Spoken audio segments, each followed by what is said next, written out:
Ah, 10 dias! Vai ter, vai! Shazam! Ah, como é que ele faz o outro? Para o avante, né? Ele faz o bagulho desse. Faltam 10 dias para ver Ai! a data que a gente tá gravando. Sim. Tobey Maguire voltar aos cinemas. O nosso herói Ai, de meu infância Deus. tá voltando pros cinemas. Na data que a gente tá gravando, faltam 10 dias pro filme. E hoje nós viemos falar sobre os clássicos 3 filmes do Sam Raimi do Homem-Aranha, né, Cirques? O que você acha disso aí? O que você acha? Se vocês são fãs dos outros Homem-Aranha, tudo bem, a gente entende quem tem gosto ruim. Não, brincadeira, brincadeira. Mas hoje a gente vai falar da melhor trilogia do Homem-Aranha até aqui. Nós vamos falar da trilogia Homem-Aranha de Sam Raimi.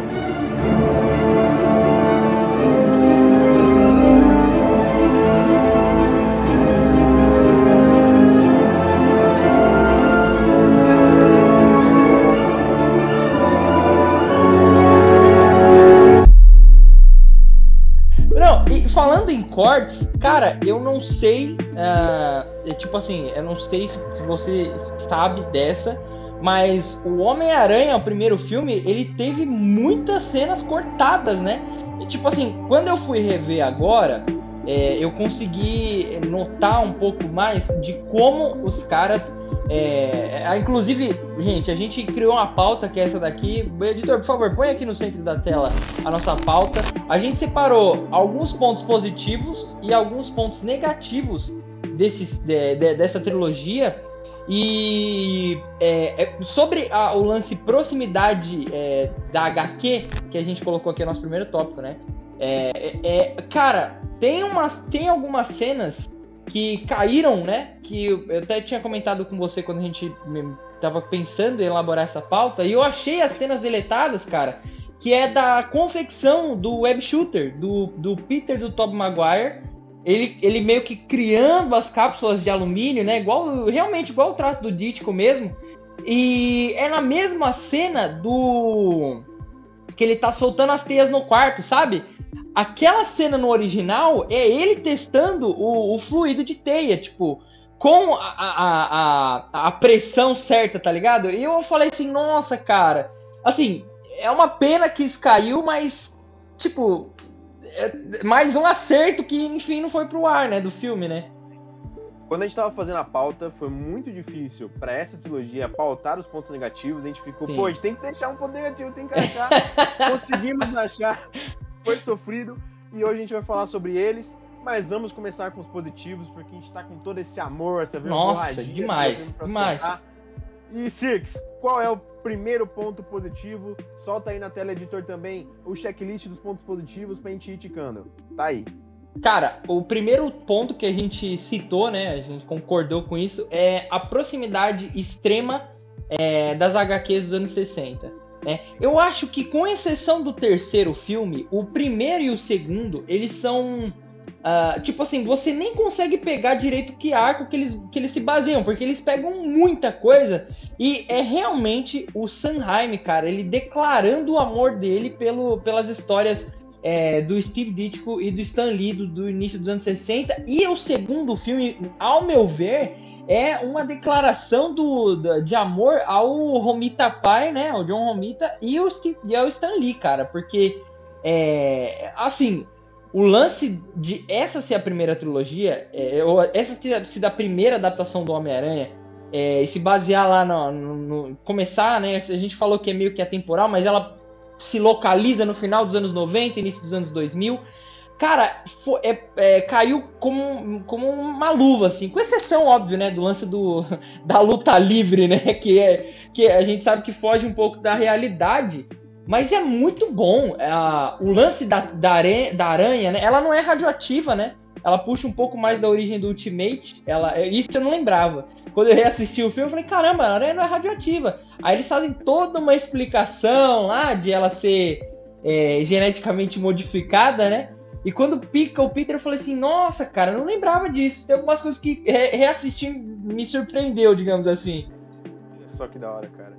Então, o primeiro filme e o segundo, principalmente, eles são, como você disse, uma carta de amor aos quadrinhos dos anos 60. Sim. Não só nas cenas, não só nas referências aos quadrinhos, mas no clima. aquele clima dos Nossa! personagens dos anos 60, aquele drama, aquele romance brega. Brega, exato. É breguíssimo, mas é maravilhoso, cara, você assistir aquilo. O Peter Parker, por mais que ele seja ali um garoto do final dos anos 90, início dos anos 2000, ele é um cara que representa o adolescente lá dos anos 60 também. Sim! E foi a última época que eles conseguiram trabalhar o filme pra adaptar certinho o Clarim Diário e outras coisas que Puta mais pra frente dos anos 2000 ficaria datado. Mas não fica, porque ainda naquela época os jornais eram uma coisa muito recorrente. E fica muito bem trabalhado. Os personagens, até os cortes de cabelo, são referentes. Nossa! Cara, exato, é lindo, cara. É lindo. E o que tem que ser adaptado, porque realmente precisa, né? Afinal, era um quadrinho dos anos 60, de poucas páginas, sem muita explicação. É adaptado com muito respeito, cara. A exemplo da Teia, a exemplo da escola, do Flash Thompson. Olha, mano, eu não sei você, mas, assim, a Amazing Spider-Man, a Amazing Fantasy XV, eu acho que elas têm... Não chega nem a... Eu acho que não chega nem a 15 páginas, esse é um número bem reduzido, 30, porque era uma revista que era pra ser cancelada, né? E toda o primeiro ato do filme, ele faz uma adaptação, assim, praticamente... Não quadro a quadro, né? Mas ele entende o que tá escrito, ele entende a forma que os caras conceberam aquilo, e ele vai, sabe, pegando as minúcias. O lance do... Por exemplo, a gente não tem um painel do Steve Ditko de abertura com a narração em off do Stan Lee falando assim, olha... se você achou que essa era uma história tipo de herói comum, o Stan Lee era vantagem. Vai lá, a Marvel tem mais uma surpresa pra vocês, caros leitores. Veja só, a gente tá aqui com o Peter Parker, o sofredor, não sei o que. Aqui não, os caras te mostram. O cara, a primeira cena, ele correndo atrás do ônibus, ele narrando em off, né? Ele falou assim: tem até um gordão comendo um lanche lá e falou assim: ó, eu queria ser esse cara. Mas eu não sou, eu sou esse. Aí mostra ele correndo, tá ligado? E tipo, ele é o excluído dos excluídos, sabe? E eu acho que isso que é o que sempre vendeu o Homem-Aranha muito bem, né? Que ele é o underdog, né? Que é o cara que ele tá fora, digamos assim, do circuito, né? Principalmente. E quando eles abrem lá com o lance dele mostrar a Mary Jane, o Flash Thompson... E mais pra frente, quando eles mostram o tio Ben e a tia May, eu nem lembrava que tinha mais cenas com a May e com o Ben, assim, sabe? O lance do Ben tem uma preocupação lá com dinheiro, acho que é na quarta ou quinta cena, ele já solta uma, tipo assim, pô, hoje em dia é tudo feito por computador. Você vê que era aquele... Aquele analista cara... de computadores. Nada contra, porque é meu trabalho, não, brincadeira. Mas assim, ele fala uma parada que eu achei muito legal. Ele falou assim: na minha época a gente fazia tudo na mão e não sei o quê. E a May dá uma devolutiva pra ele e fala assim: olha, eu te amo, o Peter te ama e a gente vai passar por isso. Eu falei assim: cara, que. Olha. Esse Homem-Aranha.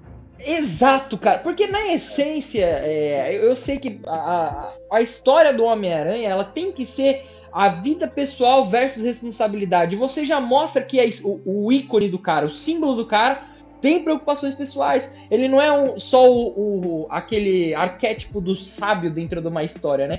Ele é um cara que tem sentimentos, ele tá preocupado com o que ele vai conseguir dar sustento pra família, no caso. E quando acontece, né, a fatídica morte... tipo assim, puta, você se importa, sabe? Eu não lembrava que tipo assim, que eles constroem esse personagem a esse ponto, sabe? E eu fiquei sentido, eu falei assim, caraca, velho, é um senhorzinho bonzinho, né? Tipo, que, puta, enfim, né? Não merecia o que aconteceu e quando acontece, você sente, sabe?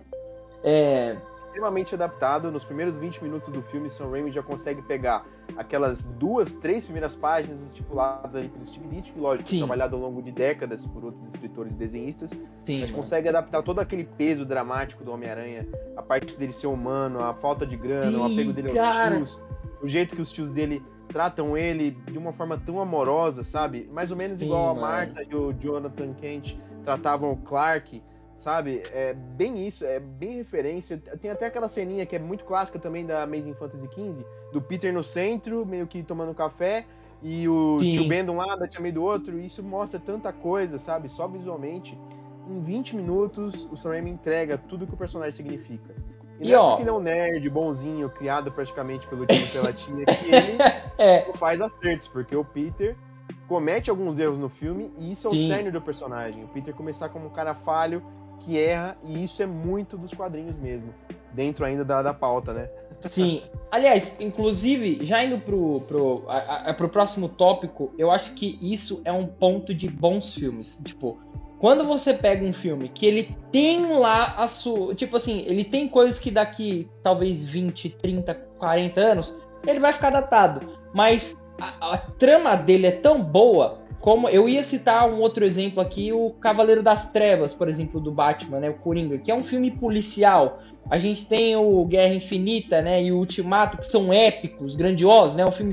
O primeiro é uma tragédia e o outro é uma culminação heróica, né? Aí você tem o Cavaleiro das Trevas, o Capitão América Soldado Invernal, que é um thriller político. E esse filme aqui, ele é um filme de coming of age, né? Ele é um filme, tipo assim, do herói se descobrindo, só que ele é bem feito. Tinha as coisas, por exemplo... Eu revi dublado, eu até tentei assistir em inglês, mas eu não consegui, porque eu falei, puta, a dublagem, ela, principalmente aqui, ela é muito bem feita e dá uma outra cara pro Homem-Aranha, assim. Nostalgia pra gente também, né? Sim, pô, assisti esse filme inúmeras vezes na Rede Globo, né? Sessão da tarde, cara. Lembra da chamada? Homem-Aranha, hoje, há 1h. Você falou, nossa, tinha uma cena que eu lembro disso até hoje, viu? O Duende Verde, assim, atirando, e o Homem-Aranha correndo. Eu falei, nossa, cara, eu quero ver esse filme de novo. Espetacular, cara. Esse é outra franquia, não, brincadeira. e tem um lance que eu gostei um pouco mais aqui, que eu entendo que ele se forma na metade do filme, quando vai entrar o segundo ato, na verdade, ele sai da escola.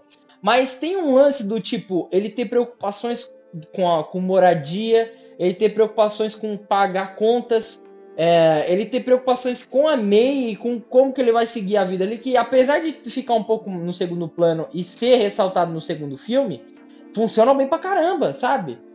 Cara, tá ali 100%. É uma trama humana, né, cara? Exatamente por isso que ele é atemporal. Ela conta a história de um ser humano, de um cara comum, que ele se vê diante de ter que assumir diversas responsabilidades, assim, tanto como Homem-Aranha, tanto quanto pessoa. E por isso que é uma trama eterna, cara, porque isso vai estar acontecendo em qualquer época que a gente estiver. Mesmo daqui, sei lá, 100 anos, as pessoas ainda vão ter que assumir responsabilidades e vão ter problemas. E esse é um filme sobre um cara com problemas, que tem que fazer a coisa certa. Por isso que eu considero ele atemporal. E aí, tipo... E agora uma pergunta. Você falou, por exemplo, você falou que os efeitos visuais... eles envelheceram bem. Eu concordo. Cara, a primeira parte do filme, que tem ele correndo lá atrás do bandido, do bem, do primeiro filme, né, que eu tô citando em si. Eu já tenho que entrar no segundo, sei lá. Mas é que eu gostei, cara, eu me surpreendi muito assistindo esse filme, sabe? Eu ficava muito na minha memória nostálgica, eu falei assim, cara, talvez quando eu assistir esse filme, ele não seja tão bom.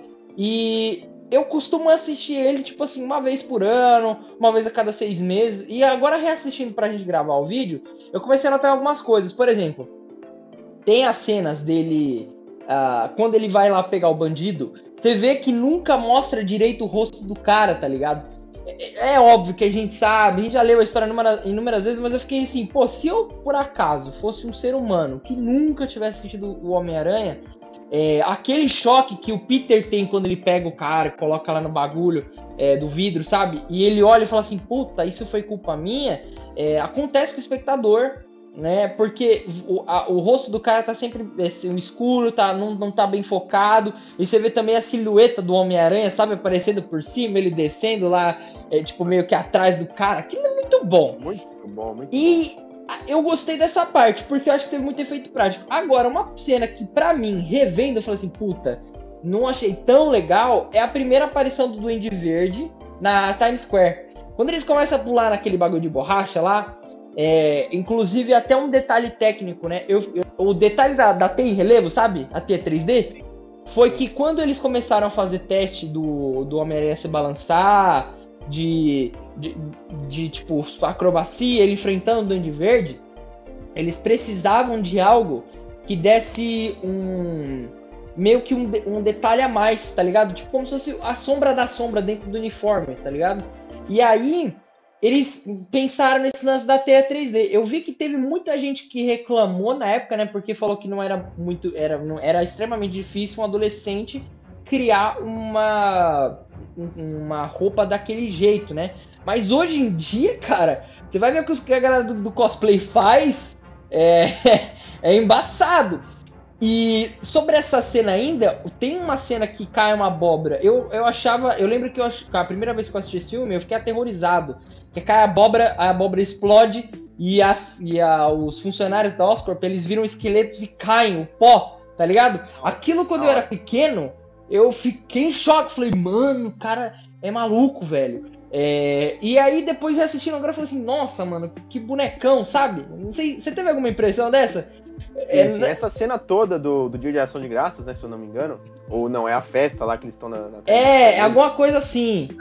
Eu acho que é uma data especial lá que eles estão comemorando, não lembro, enfim, eles estão comemorando uma festa lá. Essa cena toda é a que mais envelheceu mal, ainda sendo boa, assim. Tem algumas cenas assim. Tem uma cena que eu achei que pareça, ela foi a mais difícil de gravar, cara. Eles ficaram dias e dias gravando. Sério? Aquilo, porque tinha que gravar os atores num lugar diferente, aí tinha que fazer tudo em CGI. Aí ele CGI, grava lá embaixo, a galera no show reagindo às coisas que tá acontecendo em cima. Aí tem que gravar depois o Harry e a Mary Jane caindo, o Peter gravando a voz dentro da roupa, depois o Peter correndo pra abrir a camisa. Cara, então foi muito trabalho pra gravar e ela realmente não envelheceu tão bem por conta disso, né? Dos caras virarem esqueleto, o próprio CGI dos balões não ficou tão legal. Tem umas cenas assim. A cena é boa. Não, ela é boa. Então, assim, ela conta uma cena de ação muito legal. Mas tem umas horas assim que eu acho que, agora que você tá me explicando, eu tô entendendo um pouco melhor. Que eu não sabia esse lance dos 3 dias. Porque, por exemplo, tem uma hora que o Homem-Aranha tá lutando com o Duende Verde. Aí ele dá um murro no Homem-Aranha, enfim, ele sai voando. Aí corta a cena pra Mary Jane e já volta com o Homem-Aranha correndo. E o Duende já montado no planador atirando nele. Eu falei assim, caramba, como é que foi parar ali, né? Aí tem uma outra cena, que é dele subindo no planador, indo lá pra ver a Mary Jane de novo, né, pra atacar ela.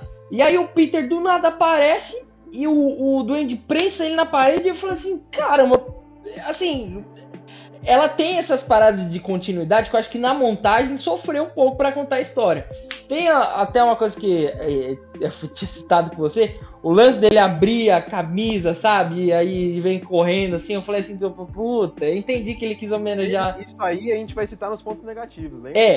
Agora, falando do resto do filme, a cena que eu achei, eu não lembrava que ela era tão brutal assim, a ponto de ser até gore, é a cena do final, que é o Homem-Aranha contra o Duende Verde, e vem aquela abóbora, ela é em câmera lenta, assim, ela pinga no chão, assim, ela levanta, explode na cara do Homem-Aranha, assim, e ele sai voando pra trás. Puta merda, cara! Que sequência irada! Ela é espetacular, ela fica em silêncio, eles Sim. andam naquele lugar abandonado, se trocando soco, assim, o Homem-Aranha tá sofrendo, né? E você fica, o cara, o que ele fez de errado pra tá apanhando desse jeito? Exato. Fica sentido, cara. O cara não pode apanhar desse jeito.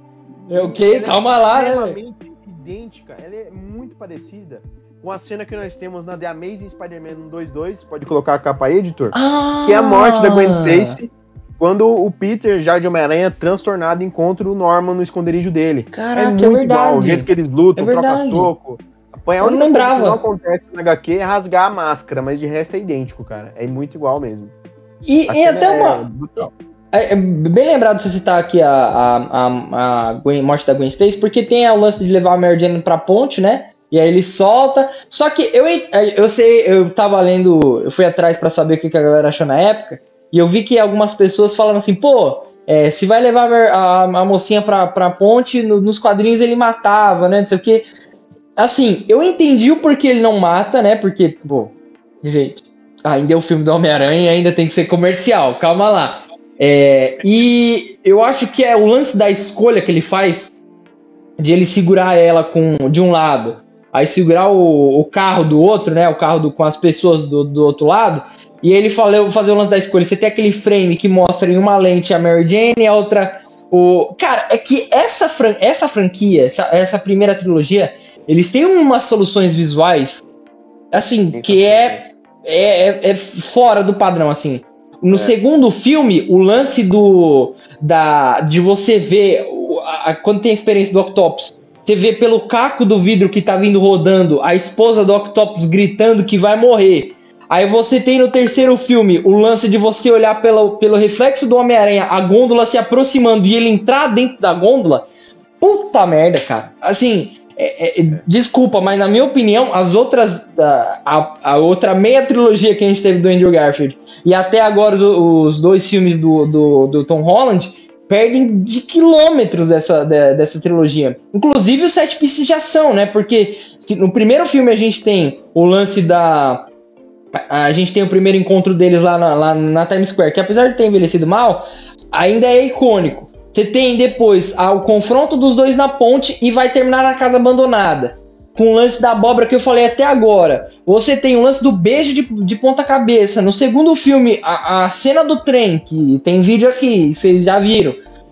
Espetacular.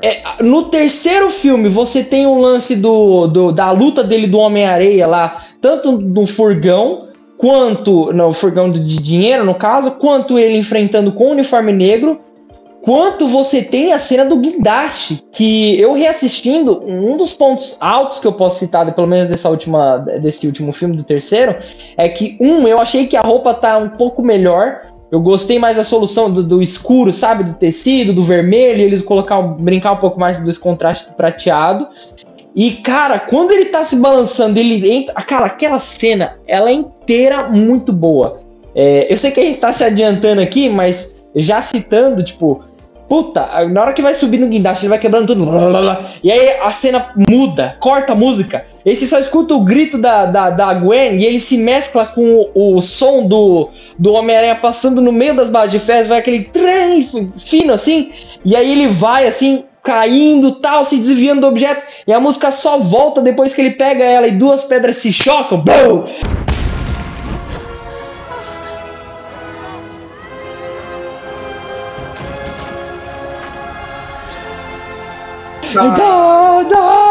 Cara, é uma montagem. É de uma montagem espetacular. Como você citou agora um pouco antes, essa questão visual o Sam Raimi traz muito e também vem dos quadrinhos, porque na fase do John Romita, todas as primeiras páginas e até as capas também eram de um trabalho visual com um design absurdo. Nossa!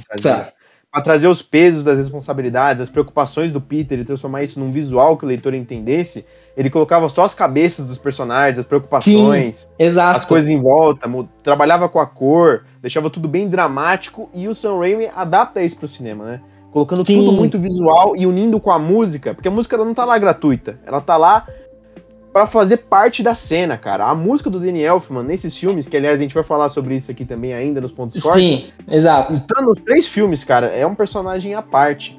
Agora, indo um pouco pro 2, a gente falou bastante do primeiro, até um pouco do 3. Uma coisa que a gente pode falar ainda em relação aos 2 primeiros pontos, proximidade das HQs e trama temporal, no 2, cara, é ainda melhor. Em proximidade de HQs, eu acho que é o filme mais fiel a quadrinhos já feito, por mais que não adapte de fato um arco, adapte vários. Mas essa questão, aquela cena dele jogando a roupa no lixo é ipsilitris. Nossa, cara! É lindo. Só de lembrar eu me arrepio. E aquela adaptação que eles fazem... Eu tô com vontade de pegar o quadrinho aqui pra mostrar. Tipo assim, cara... Editor, por favor, põe na tela. Tá aí. Essa cena é maravilhosa. Coloca a comparação agora com a cena. É lindo, é maravilhoso. Falar sobre isso me arrepia. E o mais legal, a adaptação que eles fazem pro cinema... do Peter tá cansado, cara. Ele tá fazendo um monte de coisa ao mesmo tempo e ele nunca tem um momento de descanso e nem ele tem o que ele quer. Sim. Ele tá sempre trabalhando, sem dinheiro, não tem tempo pra nada. Quando ele arruma alguma coisa que pode dar certo pra ele, tudo dá errado de novo. E todo mundo fica julgando ele de preguiçoso, atrasado. Exato, cara. Isso deixa ele mal. E se você tá assistindo esse vídeo e nunca passou por uma coisa parecida, então você tá vivendo errado. Você é playboy, hein? Você é playboy. Não, brincadeira. Não, mas assim, cara, eu vou falar esse filme, uma vez por mês eu reassisto. Uma vez por mês eu reassisto esse filme. Achei que era só eu, cara. Não é. Tipo assim... E, cara, tipo assim, reassistindo agora esse filme... É engraçado, porque eu lembro que eu tenho uma memória muito afetiva com ele, porque foi um dos primeiros filmes que Eu lembro que eu consegui com a minha mãe no cinema assistir, tá ligado? E assim, a gente foi assistir, eu fiquei muito feliz de estar assistindo o Homem-Aranha. E, cara, você lembra do trailer desse filme? Porque eu lembro, assim, quadro a quadro, começava com ele se balançando e tal, aí começava, mano, tipo, mostrando ele lidando com a Mary Jane e tal, os problemas da vida, e aí, mano, começava aquela música do Octopus.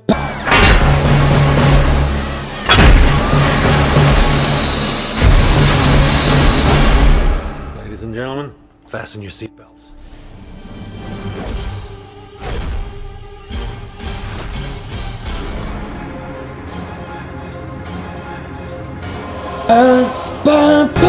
E aí vem aquele tipo a garra, sabe, batendo no bagulho.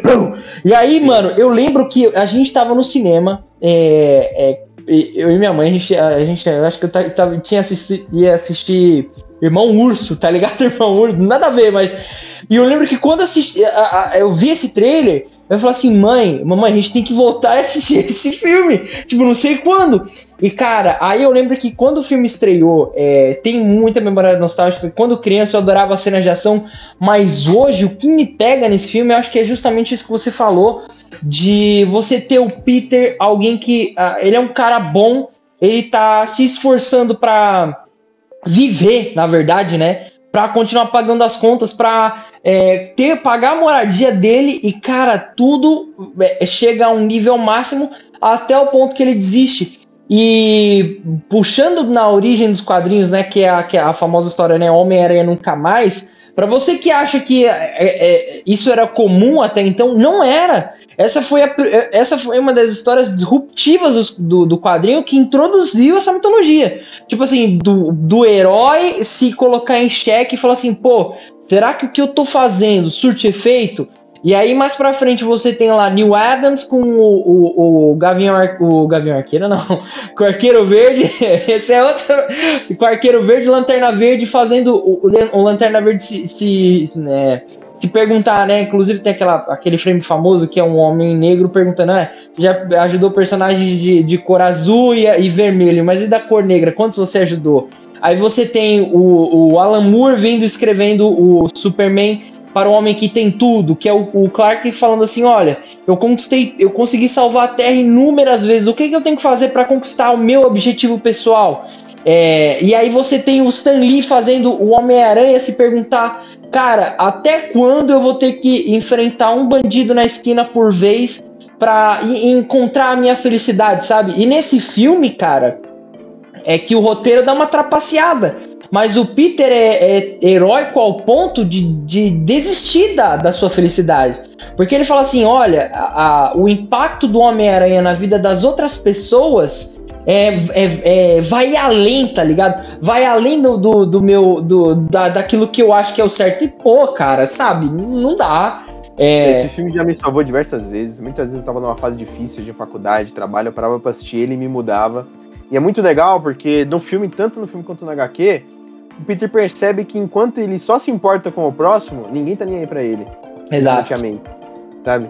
Ninguém liga pra ele. E aí isso dá um choque nele, que ele fala, cara, eu vou parar, porque eu tô me doando e eu tô destruindo a minha vida, sabe? Sim, exato. Mas aí, quando ele percebe que ele, mesmo assim, tem que fazer a coisa certa, e é o certo a se fazer de verdade, sabe? É uma mensagem pra todos nós. Ninguém tem poderes de aranha, sabe? Mas você deve fazer a coisa certa quando você vê ela na sua frente. Exato. Ele percebe isso e ele desiste de tudo pra poder continuar. Mas no final ele acaba tendo uma recompensa por isso. Afinal, a vida é assim pra todo mundo. Uma hora a coisa que você quer vem. E até o lance que a cena do trem, né? Que inclusive tem vídeo aqui, tá aparecendo os cards aí. Só clicar, clica lá. Esse vídeo, modéstia à parte, é muito bom. E vocês adoram, porque, né, deu muito certo. A cena que ele tá, pra mim, a conclusão disso, a cena que ele tá no metrô lá e ele termina de salvar todo mundo e aquele o máximo do heroísmo. Ele tá esgotado, ele começa a cair e aí o Sanheim, ele filma, tá ligado? O emblema do Homem-Aranha assim, começando a ir mais pra frente da câmera e você vê a mão das pessoas segurando ele, sabe? Nossa, cara, você é louco. E aí levantam ele. E aí na hora que você tem a catarse das pessoas que estão dentro do trem, né? Que ele fala assim, puta, mano, é só um moleque. A gente sabe que é um cara de 30 anos ali, interpretando adolescente. Mas assim, na hora que o cara fala, né? Ele fala assim, pô, é só um garoto, é da idade do meu filho. Cara, e aí o Peter levanta preocupado, né? Que, puta, minha máscara, né? Um abraço, Tom Holland, não, brincadeira. E aí ele fala assim, cara, é um garoto da idade do meu filho. Eu acho que esses 2 primeiros filmes, tanto o primeiro quanto o segundo, são muito bons pra mostrar esses dilemas do Homem-Aranha. Do tipo, cara, é um herói que a galera não gosta porque a opinião pública tá todo instante contra o cara, mas quando o Homem-Aranha salva uma vida e essa vida, tipo, às vezes volta pra agradecer, cara, puta, isso vale a vida.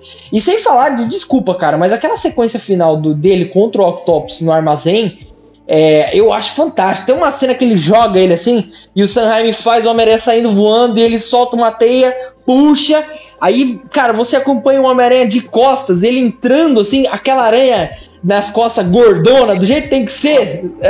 E aí ele quebra assim o vidro e começa aquela música do Daniel, e ele já vem, pá, acerta o Octopus, cara. Isso é louco, cara. Muito absurdo. Você falou dessa cena do trem. É muito legal essa cena porque a pessoa ali dentro do trem percebe que aquele cara que fez tudo aquilo, parou um trem, lutou contra um cara com 8 membros, protegeu todo mundo, é um cara normal. É um cara igual a todo mundo ali. E essa catarse é muito boa. E realmente, desse momento até o fim do filme, o filme é uma explosão, cara. É um crescente, né? É um crescente. Igual, tipo, você pode falar, não, só ação fica chato. Não fica, cara. Não. É uma ação desenfreada, é emocionante. O Daniel falando, torando na trilha. Cara, pra cá, cara, é maravilhoso, velho. Tá ligado aquele meme? O editor, põe aí, editor. Aquele meme que é o pianista tocando na praia com o piano pegando fogo. É o Danny Elfman, cara. Ele tava, tá ligado? O Sam Raimi falou assim, cara, seguinte, a gente fez Homem-Aranha 1, a gente precisa, velho, fazer um clímax do Homem-Aranha 2 que seja explosão. Aí ele, mano, chá com pai, velho. Tá. Isso aqui. Saquei. O cara entendeu. Ele entendeu. Tanto que o tema do Dr. Octopus ele é muito bom, sabe? Porque ele rima com o tema do Homem-Aranha também, assim como o Duende Verde. E quando você tem no terceiro filme, aliás, antes de eu entrar nisso, tipo, a gente já tá meio que falando da trilha sonora e pulou dos vilões, hein? Que eu lembro que era um dos tópicos. Mas assim, falando sobre a trilha sonora, eu senti falta do Danny Elfman no terceiro filme. Pra ser sincero, eu reassisti o Homem-Aranha 3 só pra regravar esse vídeo, porque acho que fazia uns bons 2 anos, 3 que eu não revia. E eu acho que quem faz a trilha sonora desse filme é o Christopher Yost, eu acho que é o nome dele, né? E, cara, caiu muito o nível, assim, sabe? Porque o tema do Danny Elfman, ele é triunfante. E o tema do Danny Elfman, ele é feito sob medida para os 2 filmes. Ele conta junto com a fotografia, junto com a montagem, a história do filme. Tanto que quando o Homem-Aranha aparece e ele sai se balançando, são as únicas vezes que o tema do herói toca completo. De resto, ele é só pedaço, sabe? Tanto que no nada, né? Sim, e aí o tema do vilão também, como ele é específico para cada herói, né, no caso, cara, quando ele aparece, principalmente do Octopus, quando ele se assume como vilão lá, que ele fala, né, iremos reconstruir aqui, mais forte, não sei o que lá, e aí sobe, para, e aí, tipo, corta, tipo, é junto, a música tá junto com o filme. Tá junto, cara. Não é meio que o que acontece com, por exemplo, o filme dos Vingadores, né, que você tem aquela... que tipo, que é bom, óbvio que também é eu esqueci o nome dele, é o cara que criou também do tema do De Volta pro Futuro, né? Escrito aí, vai aparecer escrito, esse nome aqui, ó, Plau, uau, olha só, Giovanni, caramba, meu. E aí, quando você tem nesse filme as cenas do beijo e principalmente um tema que eu gostei e eu fiquei até reouvindo antes da gente gravar, que é o Alone, do Danny Elfman, que é um tema, cara, que ele é melancólico e você pode estar num lugar com sol, lotado de gente, conversando, sei lá, com seus amigos, parentes. Se você escutar essa música, você vai ficar depressivo, cara. Que ela, mano, ela é down, tá ligado? E ela passa, por exemplo, no primeiro filme ela toca a primeira vez quando o Peter resgatou o bandido, prendeu o bandido do tio Ben, e ele tá absorvendo a culpa. E no segundo filme toca quando ele coloca o uniforme do lixo. E aí depois já volta pro Raindrops Keep Falling on My Head. E no terceiro filme, Legal, né, cara? Ela já toca quando o Peter ele se livra do simbionte. E aí ele tá conversando com a May e ela fala, tipo assim, a coisa mais difícil que tem é você se perdoar. Tipo, que aí toca esse tema de novo. Então assim, puta, desculpa as outras duas trilogias também. Mas não chega no fio de cabelo do Danny Elfman, cara. O cara manda demais. No Homem-Aranha 3, né, pra fazer uma justiça à trilha, concordo com você, ele é mais fraca, sim. Mas quando toca o tema do Homem-Aranha, eu acho ele bom o suficiente. Não tão bom quanto do Dr. Octopus, claro, mas ele é bem poderoso também, e traz aquela coisa, as trilhas, cara, eles trazem o drama do filme, trazem aquele clima que você fica arrepiado, tenso, você fica na cadeira assim, que, por exemplo, os filmes do MCU não tem, apesar de ter o tema dos Vingadores, que é icônico, empolgante, maravilhoso. Essa coisa de te guiar, a sua emoção ao longo do filme, com a música triste, com a música que remete ao Tio Ben, com a música que te deixa empolgado, com a música de ação e tal, não tem. Sim. E, lógico, o Danny Elfman destrói. Acho que a gente já pode ticar aqui que a gente falou pra caramba da trilha sonora é um dos pontos positivos que a gente devia trazer. Com certeza. E, sem palavras, se você ouvir sem ver o filme, pega lá o Spotify ou no YouTube, joga lá, Danny Elfman, Spider-Man. Cara, você vai terminar, assim, ouve trabalhando. Você vai se inspirar num nível. Vai, é um cara. trabalho espetacular. Assim, vai mesmo. Bom, falando em inspirado, bicho, já vamos entrar no dos vilões, porque o William Dafoe, ele tava inspirado quando ele fez o Duende Verde, cara. O cara é o bruxo. O cara é o bruxo.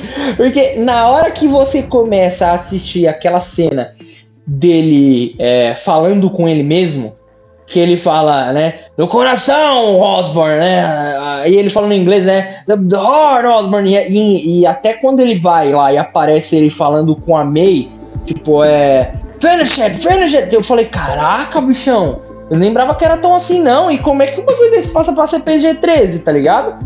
Porque é pegada. Conseguiu capturar aquela insanidade do Duende Verde dos quadrinhos. O Duende Verde dos quadrinhos, ele fala uns absurdos, ele grita umas coisas sem sentido, ele fala umas coisas aterrorizantes, mas ao mesmo tempo meio cômica, mas por ser um cara assassino e doente que tá falando, fica aterrorizante. E o William Dafoe, ele pega muito bem isso. Toda aquela coisa do Norman Osborn falar sozinho e ficar de uma loucura dentro do apartamento dele. Tem muitas cenas disso lá nos quadrinhos dos anos 70 também, lá pelo Nossa, Romita, né? É verdade. O Kane, né, e tudo mais. Tem muito disso. Um close no rosto do Norman Osborn, ele falando sozinho. E a máscara do lado, né? Ou às vezes a máscara atrás, a máscara na frente e ele atrás, né? Exato, Cara, isso é muito bem adaptado. O William Dafoe comprou muito a ideia, cara. Eu não sei se ele leu os quadrinhos, mas ele passou com tanta realidade. Você compra a loucura do cara, né? Esse cara não tá bem mesmo. Esse cara não tá bem. O William Dafoe, depois que saiu desse filme, realmente não saiu bem mesmo, né, cara? E até aproveitando isso, tem uma diferença que eu até já escutei alguns fãs falaram, pô, qual que é a diferença do Duende pro Coringa? É que o Coringa, eu acho que principalmente nos quadrinhos, muitas coisas, pelo menos na origem dele, acabavam acontecendo por acaso e o cara era biruto o suficiente pra dar loucura e continuar. O Duende, ele é meio sádico, sabe? Ele é meio... Ele é premeditado as paradas que ele faz, a ponto de você, quando ele, enfim, mata a Gwen lá, nos quadrinhos, né? A sensação que te passa, e depois nos mais recentes, né, quando ele é à frente dos Vingadores Sombrios, é que aquele cara tá sempre um passo à frente, e ele é perigoso, sabe? E eu acho que o William Dafoe consegue passar isso. E um cara que eles mudaram pra mim, né, muito dos quadrinhos, mas foi positivo, foi o Octopus com o Alfred Molina, que nos quadrinhos ele também é nessa pegada cientista maluco, mas aqui eles vão num lance mais de cientista trágico, sabe? Que é o cara que perdeu a esposa e aí ele não tem mais nada, ele quer se matar, tanto que tem uma cena que ele fala, pô, eu não tenho mais nada, vamos jogar no fundo do rio. E aí a IA, a inteligência artificial convence ele, né? Fala assim, pô, Você não tem mais nada, por que você não termina o projeto e prova que você tava certo? E, cara, eu falei assim, puta, cara. Quando eu falei, nossa, isso é um ponto que eu quero conversar com o Giovanni e ver se ele pegou a mesma coisa que eu. Porque ele é diferente, sabe? Mas ele é um diferente bom, diferente, sei lá, do Homem-Aranha, por exemplo. Melhorou muito o Dr. Octopus, porque o Dr. Octopus ele não funcionaria muito bem no universo Sam Raimi, porque ele é simplesmente um cara que sofreu uma explosão lá, tem a ver com coisa nuclear, e ficou maluco. Ele ficou maluco, pra sempre. Como todo bom vilão do Homem-Aranha, né? Como todo bom vilão do Homem-Aranha. O cara fica maluco, acabou. Aqui ele trabalha muito bem esse Dr. Octopus, e eu concordo com você em cada ponto. Só que tem um ponto, cara, que eu assistindo agora mais velho, Homem-Aranha 2, como eu disse, assisto todo mês, eu comecei a comprar uma ideia de que talvez os tentáculos não estejam inteligentes falando com ele. Ele sozinho tá fazendo isso e se convencendo de que não é ele, de que é os tentáculos. A personalidade dele, ele sozinho quer fazer isso. Mas pra ele justificar o crime que ele tá cometendo, as coisas erradas que ele vai fazer, ele age como se fossem os tentáculos que estivessem falando por ele. Caraca, entendeu? velho! Mas é ele mesmo. Tanto que ele muda rapidamente, cara. Ele vê o Peter lá e ele muda rapidinho de ideia e tal. Não quero mais isso e tal. Peter Parker, verdade. É ele o tempo todo, cara. Ele tá se forçando a fazer aquilo e ele usa como desculpa os tentáculos. Porque é ele que controla os tentáculos. Caramba, Giovanni. Puta, eu não peguei essa. Olha, eu acho que deve ser isso mesmo. Tanto que, assim, os tentáculos falam com ele no início, né? E depois para. Só no final, quando ele tá lá, que tá travando o pescoço do Peter lá, que ele fala, né? Escutem o que eu digo, né? Aí ele solta o famoso, escutem o que eu digo agora. E aí ele solta, né? Black. Eu decorei. Cara, eu assisto direto. Para pensar, faz tanto sentido quanto o Norman Osborn. Porque o nosso Norman Osborn parado e ele no espelho se mexendo. Isso se passa dentro da cabeça dele. Isso É que, mano, tem um lance do homem. Parece quando ele tá sozinho. Você já parou pra ver? Mas eles fazem uma brincadeira depois lá que eu até fui ler. Eu assisti. Eu dei um jeito, na verdade, assim, eu fui na locadora do meu amigo John Torrent. E aí eu achei a versão estendida do Homem-Aranha 2, né? Que é a Homem-Aranha 2.2. E aí eu tava vendo que tem algumas cenas que foram gravadas e tal à parte, que o Duende Verde, quando ele aparece pro Harry Osborn lá, eles deixam meio que subentendido que aquilo é o espírito do Duende, né? Só que aí eu falei assim, cara, aqui é meio que o que aconteceu nos quadrinhos, né? O gás do Duende, que ele inala, né? Toma a fórmula do Duende.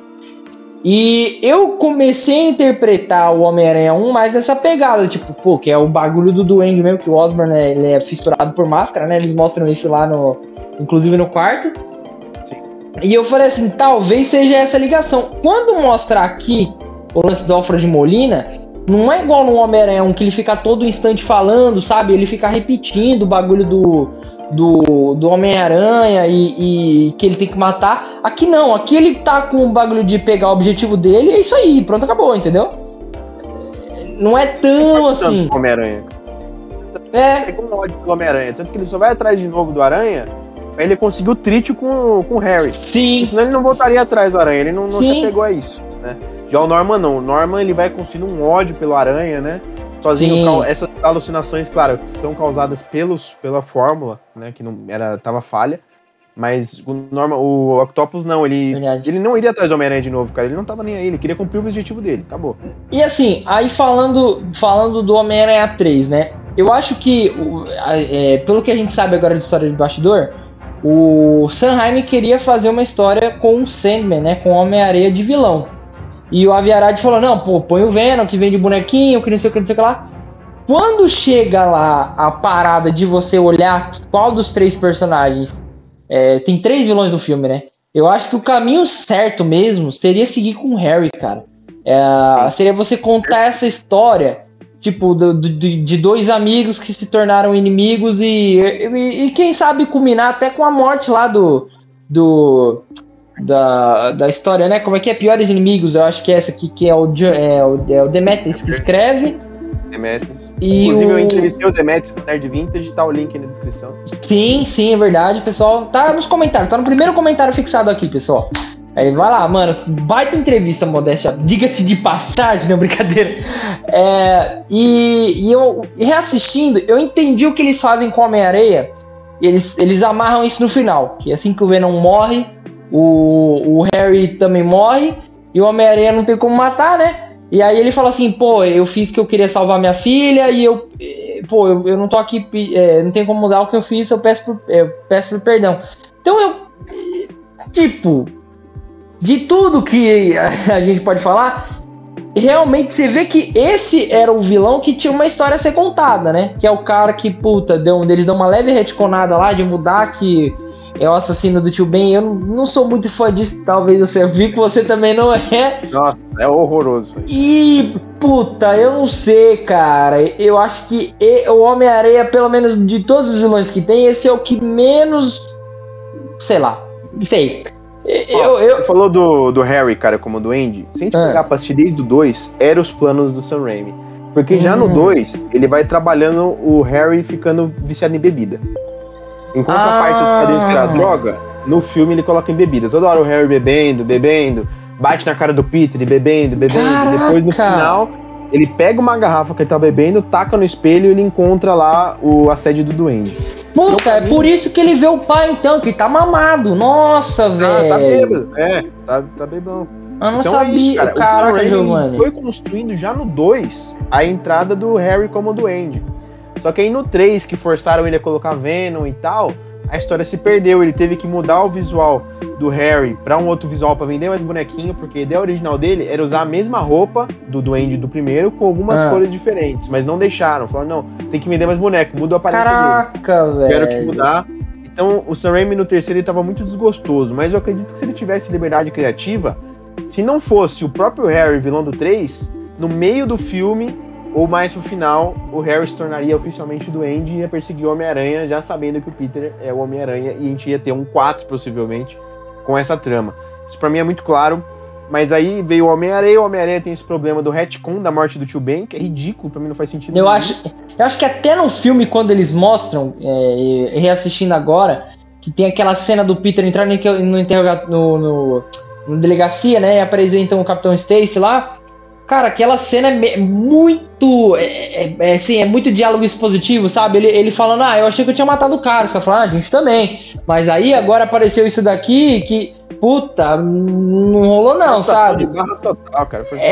Então, eu achei isso meio. Não sei, não gostei. Mas, você colocando isso, tá, cara, eu fiquei desejando ter assistido um filme tal qual esse. Do Harry Osborn, cara, indo, assistindo, virando o Duende Verde, sabe? Sei lá. Sido fantástico. Ele ia ter fechado muito bem, né, cara? Porque os vilões do primeiro e do segundo filme são espetaculares, são adaptações perfeitas dos personagens. Com exceção, é claro, da roupa do Duende Verde, que nós vamos falar mais pra frente. Meu Power Ranger, né? Meio ruimzinho, mas era o que tinha na época, cara. Eles deveriam ter usado aquela máscara que você pode colocar aí na edição, que aqueles primeiros testes, que era uma máscara de duende mesmo, eletrônica. Nossa, sim. Infelizmente não entrou. Mas são realmente vilões marcantes, e apesar de a gente ignorar alguns pontos do Homem-Aranha, ele também é um bom vilão, tá? Não, o drama que ele passa de, por exemplo, é um clichêzão, né? O cara é mal pra ajudar alguém bom, né? O cara é um bandido e tá roubando as coisas pra salvar a filha que tá com uma doença terminal. Tem uma cena cortada que eu também achei na internet, que era ele confrontando um dos especialistas que é um médico da filha. Ele falou assim, cara, eu te dei, quanto você precisa pra fazer a parada? O cara, eu preciso de muito dinheiro, não sei o que. Ele, beleza, até quando? Ele, até X hora. E aí é quando ele vai lá, comete o primeiro furto, né? Que tá tendo aquela festividade do Homem-Aranha lá. E o Homem-Aranha vai, impede ele de roubar e ele dá aquele murrão, enfim, era aquele furto. E os caras cortam isso, porque eu acho que tinha muita coisa pra trabalhar no filme, sabe? Assim, o Homem-Aranha 3, realmente, dos três, ele envelheceu mal, e reassistindo ele... Assim, tem uma ou outra coisa que eu gosto, do resto, não, assim... E até, tipo, entrando no último ponto que a gente vai falar, isso dos três filmes, a gente tem a comédia e a gente tem o drama, né? que eu acho que é o que segura muito bem o Sanheim, porque quando ele fez Evil Dead, que foi o filme que, mano, tornou o Sanheim o Sanheim, né? Que ele misturava ali a comédia com o terror, e aí ele fazia o Ash, sabe, surtadaço, birutando, e aí ele tinha umas horas que ele pegava e fazia, tipo, ele parava, e aí o demônio começava a rir com ele começava a rir junto. Aqui eles fazem o contrário, tipo, eles fazem situações trágicas e pesadas parecerem engraçadas pra você não perceber o que tá acontecendo, né?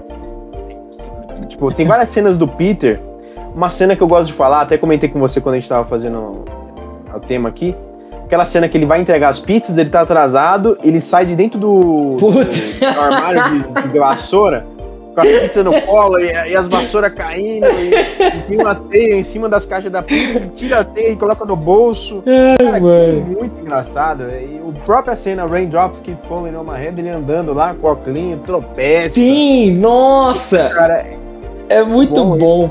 Pega essa coisa do nerd trágico, todo azarado, e transforma numa coisa cômica, engraçada, né? E mistura com drama. E, mano, eu vou falar, o timing cômico do Tobey Maguire, com o lance, por exemplo, tem uma hora lá que ele tá com um pneu, arrumando o pneu assim, ele começa a blá, aí o pneu sai batendo tudo quanto é canto e cai lá embaixo, e ele olha assim, sabe, ele só dá aquele puta, foi mal, sabe? Foi mal. E o cara, tá maluco? Tipo, mano, é muito bom isso, sabe? Tem, por exemplo, até no primeiro filme, né, que ele chegando próximo da Mary Jane. A Mary Jane tá um pouco mais pra frente, ele tímido de não conseguir falar com ela. E aí ele vai falando tipo assim, Mary Jane, não sei o que, sou Peter Parker, não sei o que. E ela tá ali, aí chega o carro, e aí ele fica tipo com a cara de Songomong e passa o ônibus, ele começa a correr. Cara, aquilo é muito engraçado. E aí você tem tipo... muito bom. E aí você tem tipo no mesmo filme o cara chorando porque a figura paterna dele morreu. Você tem no filme lá do Homem-Aranha da Roda, ele olhando as contas de despejo da tia May e, tipo, não poder ajudar, sabe? Pô, cara, e até no terceiro filme você tem...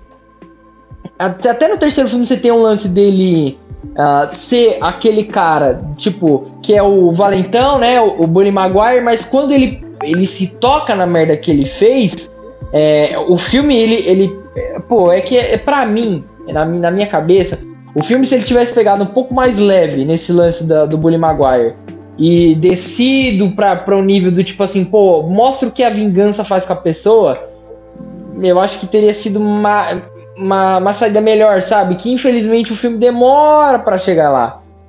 E você acaba sentindo falta, sabe?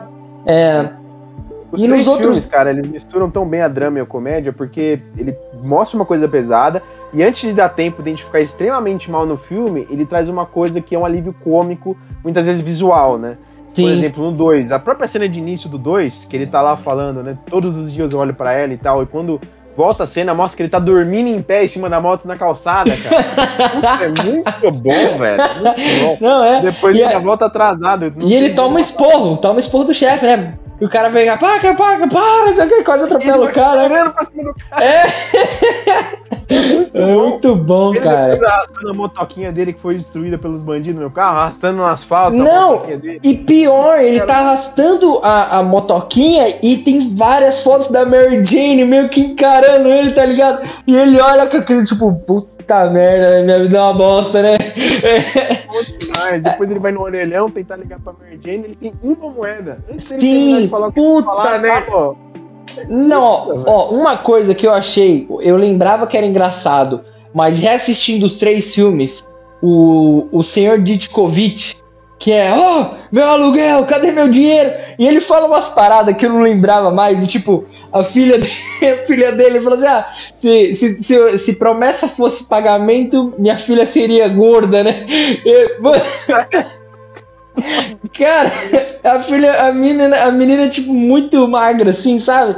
Mano, aquilo é muito bom, cara. É um timing cômico que inclui. Aí, por exemplo, você tem essa cena. Aí você tem uma cena um pouco mais pra frente, que é o Peter entrando lá no prédio em chamas, uma cena muito heróica. Ele tira a menina de lá da parada e tipo, aí você escuta os dois caras do Corpo de Bombeiro soltar aquela, tipo assim, ó, puta, tinha mais um cara preso no quarto andar que não conseguiu escapar. E você sente, até que o Peter para, ele olha ele tá olhando pra frente, assim, no quarto dele e fala assim, meu, o que eu tenho que fazer, sabe? E, mano, olha, eu achei muito boa essa cena. O Homem-Aranha, a gente dá risada e ao mesmo tempo a gente sente o peso. É! Pensa, pô, eu quase morri pra salvar a menina, eu fiz de tudo e mesmo assim eu não consegui salvar todo mundo, sabe? Não há que eu possa fazer que vai salvar todas as pessoas e que tudo vai ficar tudo bem. E isso dói nele, sabe, cara? Sim. E aqui no terceiro filme, eles fazem uma brincadeira com isso, digamos assim, né? Que tem um lance lá dele ser o Peter briguento e tal. E no final, quando ele volta a ser o Peter Parker, eles fazem mais o personagem de passar a culpa que ele tá sentindo, sabe? Assim, é que dos 3 filmes, o terceiro é o que mais foge dessa fórmula, sabe? Até olhando agora em retrospecto, com o que a gente tá citando, eu acho que é o que mais sofre com isso. Infelizmente, assim, não sei se... Cara, peca muito na fórmula do filme. Eu acho que até o visual do 3 ele é meio ruimzinho, cara. Agora falando do visual em si do filme. O primeiro, ele tem aquele filtro vermelho o filme todo. O segundo tem aquela coisa icônica que eu adoro, que é o filtro laranja. Cores mais quentes, laranja, né? Tons mais quentes. É muito baseado na Golden Hour de Nova York. Até os posters tem bastante disso. Sim, as capas de nossa, é verdade. Já o terceiro vem com um filtro meio cinza, meio azulado, que eu acho que deixa as coisas muito literalmente fria e meio feia. Sabe, a pele dos personagens fica legal. Posso estar falando alguma besteira muito técnica, sabe? Pode ser só minha opinião também. Mas eu não acho que tem nenhum apelo visual dos outros dois. É que, na verdade, assim, ó, se a gente fosse colocar em padrão fotográfico, digamos assim, né? Se é que eu posso citar dessa forma, você teria tons mais quentes nos 2 primeiros e tons mais frios, neutros no terceiro. Porque eu acho que a ideia original dos caras, e que esse filme foi e voltou muitas vezes, talvez a ideia original do estúdio, não do Sanheim, seja ter passado esse terceiro filme com uma pegada mais policial, sabe? Com uma pegada um pouco mais real, que não rolou. E falando em não rolar também, o que a galera sempre fala dessa franquia, de que já entrando nos nossos pontos negativos, elas do Homem-Aranha não ser tão engraçado quanto deveria. Eu concordo, porém, reassistindo os 3 filmes, eu lembrei de mais. Eu encontrei mais piadas do que eu lembrava. Na cena do banco tem o lance dele falar assim, segura o troco, né? Jogar moeda. Aí o Octopus prende ele e fala assim, pô, você tá me dando nos nervos. Ele, eu tenho esse costume, tipo, solta uma piadinha rápida, bem ácida, do jeito que o Homem-Aranha soltaria, tá ligado? E no primeiro filme tem um lance do Jonah tá acusando eles lá, Homem-Aranha, você, tipo, quando o Duende invade o Clarim, você tá acumulado com o Duende Verde, não sei o que, e aí ele fala assim, solta a teia, né, aí cai na boca dele assim, ele fala assim, querido, deixa papai e a mamãe conversarem. Eu falei assim, caraca, eu não lembrava disso, tá ligado? A cena depois, mais pra frente do Duende no prédio em chamas, que ele dá um murro, aliás, quando ele entra lá, ele fala assim, você tá dentro ou tá fora? Ele falou, você que tá fora, né, fora de si. Eu falei assim, tipo... Da hora, cara. Umas piadas, né, cara? O cara tá tentando. E aí eu fiquei assim, e aí? Tipo, realmente ele não é tão engraçado contra os outros 2. Eu acho que eu reassisti todos os filmes. O Tom Holland é o que mais se sai bem nesse aspecto, né? Que ele não faz parecer forçado tanto assim. Mas aqui eu acho que eles foram muito no lance do Homem-Aranha porradeiro e esqueceram essa característica do Homem-Aranha, sabe? De tá com medo. Isso faz piada pra aliviar o clima, sabe? Ele veste a máscara de Homem-Aranha nos quadrinhos, ele meio que assume outra personalidade. Ele se solta, ele quer tirar sal, e quando o Peter ele é dramático e tudo mais. Eu acho que nos filmes do Raimi, eu concordo, falta um pouco dessa coisa do Homem-Aranha ser engraçado, da comédia vindo do Homem-Aranha, as piadas dele. Mas se você parar pra pensar, cara, faz sentido, porque o filme em si, ele é pesado. A maioria das cenas, o Peter Parker não tem como tá fazendo as piadas, que ele tá testemunhando coisas muito tensas. Mas concordo, ele poderia ser um pouquinho mais tagarela, porque além de piadista, o Homem-Aranha ele é tagarela como no Tom Holland. Sim, exato, ele fala demais. Ele tá nervoso e ele fica falando porque ele tá muito nervoso, ele não sabe se conter, então ele se movimenta e ele fica falando. O do Tobey ele é mais caladão como o Homem-Aranha, isso é um dos pontos que o roteiro faltou, mas eu não vejo como assim, apesar de a gente estar nos pontos negativos, eu particularmente não vejo como um problema, isso daí... Nossa, tira a ponta do filme. Não acho que tira, mas não. Acho que se tivesse lá, seria um pouquinho mais legal. Outra coisa que eu senti falta, né, como eu já falei, a cena deletada aqui, originalmente, o primeiro trailer desse filme, do Homem-Aranha 1, no caso, você tinha o lance dele fazer os próprios disparadores de teia. E aí eu lembro que, quando eu assisti o primeiro filme e tal, eu falei assim, eu lembro que no desenho animado, né, aquele que passava na TV Globinho, ele tinha, né, os cartuchos, soltava a teia normal. E quando entra no segundo filme, ele começa a perder a habilidade de soltar a teia primeiro. Eu falei assim, eles vão dar uma retconada, vão fazer ele criar o disparador de teia e começar a usar. Mas não, e aí não aparece isso, não aparece rastreadores aranha. Muitas tecnologias que o Peter tem nos quadrinhos ficaram de fora aqui, né? Até os telecomunicadores aranha, né, que ele usava para rastrear, né, para olhar onde estava o rastreador aranha, não tem aqui. Então eu falei assim, realmente, se a gente for olhar, colocar lado a lado, isso dá uma falta. O Sam Raimi justificou isso falando que, tipo assim, se um adolescente pobre que precisava de dinheiro fosse bom em tecnologia e em ciências, provavelmente ele ia patentear e vender essa criação. E ele realmente iria. Mas não dá pra você criar essa justificativa aqui, porque realmente caiu, tipo, você sente falta, sabe? Principalmente hoje em dia, com a maioria das propriedades intelectuais do Homem-Aranha fazendo essa brincadeira, né? Fazendo jus a essa tecnologia, você sente falta. Sim. Apesar de ter rendido muitas cenas incríveis, tipo Shazam, você pode colocar aí agora, que eu tô fazendo tudo isso. É verdade. Apesar de ter rendido essa cena e do Homem-Aranha 2 ter funcionado aquele negócio dele parar de disparar as teias quando ele tá estressado, triste e tal, realmente eu sinto muita falta dos lançadores de teia e das outras tecnologias do Aranha. Eu acho que seria muito legal ver o Tobey trabalhando com isso num cantinho lá, nem que fosse rápido. Mas como o Sam me disse, né, além dele tá tentando deixar mais real, entre aspas, né, tipo um adolescente de 15 anos não conseguiria criar nada daquilo, e não mesmo, é quadrinho e tudo bem, ele tá economizando tempo de roteiro. Porque essa de você pegar e mostrar ele descobrindo a fórmula da teia e tentando montar e errando o lançador de teia e testando o lançador, você perderia um bom tempo ali do roteiro que o Sam Raimi opta por trabalhar os personagens, a personalidade e o emocional. Então ele economiza o roteiro criando isso. Hoje em dia, assim, eu vou te admitir que é uma das coisas que mais envelheceu mal, essa coisa da teia orgânica. Você parar pra pensar muito, não faz muito sentido, porque quanto que o Homem-Aranha teria que comer e se hidratar pra poder produzir tudo de teia? Biologicamente falando, exatamente, porque assim, o nosso corpo funciona como? Você pega fluido, você põe fluido. E aí, cara, ele solta metros e metros de teia. Cara. O cara tinha que andar com o Gatorade do lado aqui, tá ligado? Aqueles boné que vai a parada aqui, e ele fica com 2 canudinhos aqui, soltando teia. E aqui, né? Mas... assim, eu também, quando eu comecei a pensar, eu falei assim, foi uma boa justificativa pelo não mútil, né? Justamente por isso que você falou. E outra, ele podia criar algum empecilho na trama que justificasse ele criar por exemplo, o disparador de teia e não vender a fórmula. Tipo assim, pra você escrever a patente, você tinha que registrar no seu nome. As pessoas iam querer saber de quem que era. E se soubesse, o Homem-Aranha usa essa fórmula, ia ligar facilmente que ele é o Homem-Aranha. Que é a desculpa clássica que o Stan Lee dá desde 1962, né? Então, assim, outro ponto que a gente colocou aqui, né? Que é o lance da garota em perigo.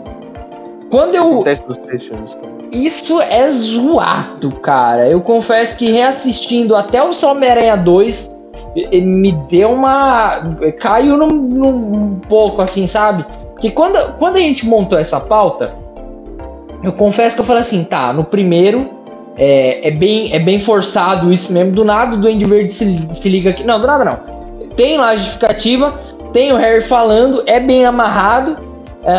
Mas assim, é gratuito colocar a menina lá pra fazer ele ir atrás do Duende. Ele já iria atrás do Duende de qualquer maneira.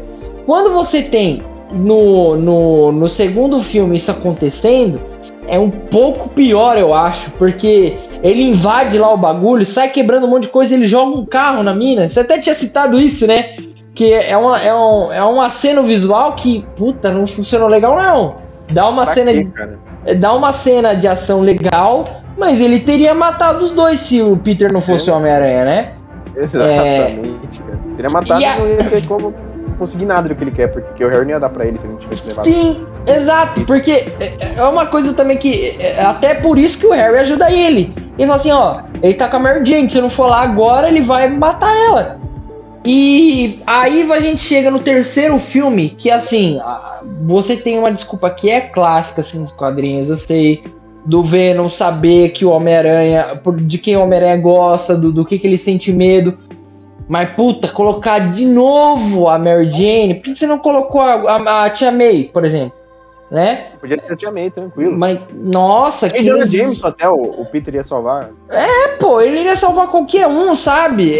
Puta, é chato. E você vê que até a própria Mary Jane, as cenas de ação lá, elas tentam funcionar na espécie do triângulo amoroso dos três. Mas repete, cara. E acho que os caras perceberam que a fórmula ficou repetitiva, porque eles tentam disfarçar isso com o clímax do terceiro sendo muito grandioso.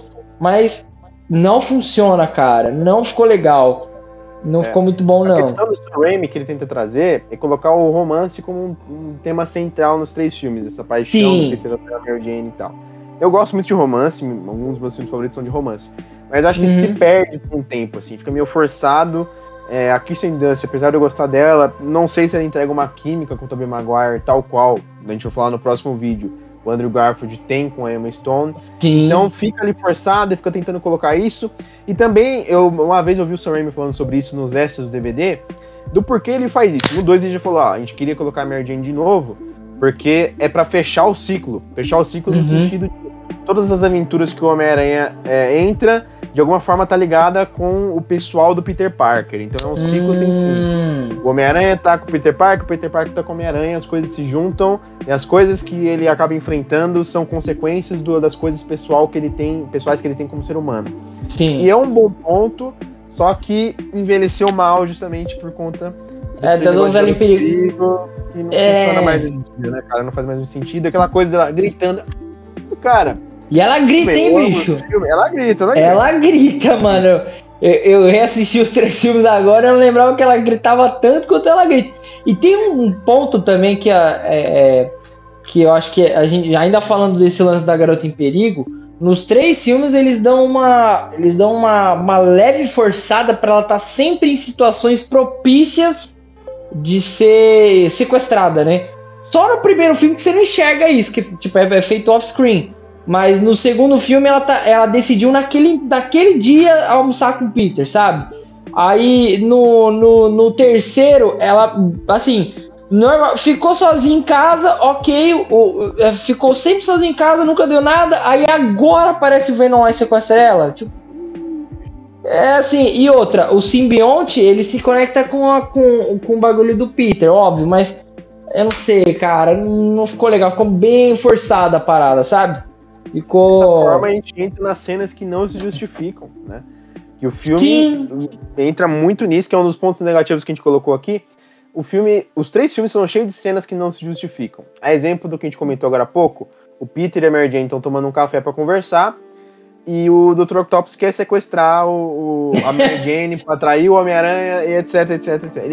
Na verdade é o seguinte, ele quer encontrar o Homem-Aranha, e aí ele ia perguntar pro Peter Parker apenas. E aí, pode continuar. Ele pega um carro na rua, taca na cafeteria, cara, num ponto que era pra todo mundo ter morrido ali, não tem ninguém, cara. Cara, tudo bem, a cena é bonita, dele pulando, salvando a câmera lenta. Por que o Dr. Octopus ia fazer isso, cara? Se ele chegasse discreto, escondido, tirava só uma garra. Não, e outra, se ele só entrasse no restaurante aquela hora lá, ele quebra o vidro. É que a cena o set piece é maravilhoso. Mas, puta, não sei, não tem muita lógica não. A barra pra ficar bonito visualmente. Você disse, mesmo com esses problemas negativos que a gente falou, a mim, pelo menos, os filmes são o 1 e o 2, né, são perfeitos. Não, pra mim também. Nada disso. Eu não trocaria, assim, apesar que a gente falou, né, de envelhecer CGI e tal, eu não trocaria nenhuma cena. Eu acho que eu trocaria o visual do Duende, talvez com a máquina, com aquela, sabe, máscara meio que mecatrônica, né, de se mexer o olho. Eu provavelmente trocaria. Mas eu confesso que, olha, eu, Sara, não sei, não teria o que tirar desses dois filmes. Eu acho muito bom. Terceiro, realmente, é bem ruim, mereceu mal pra caramba, mas os dois são fantásticos. Fica a nossa recomendação aqui, tanto minha quanto do Giovanni, pra você assistir esses dois filmes antes de assistir o No Way Home.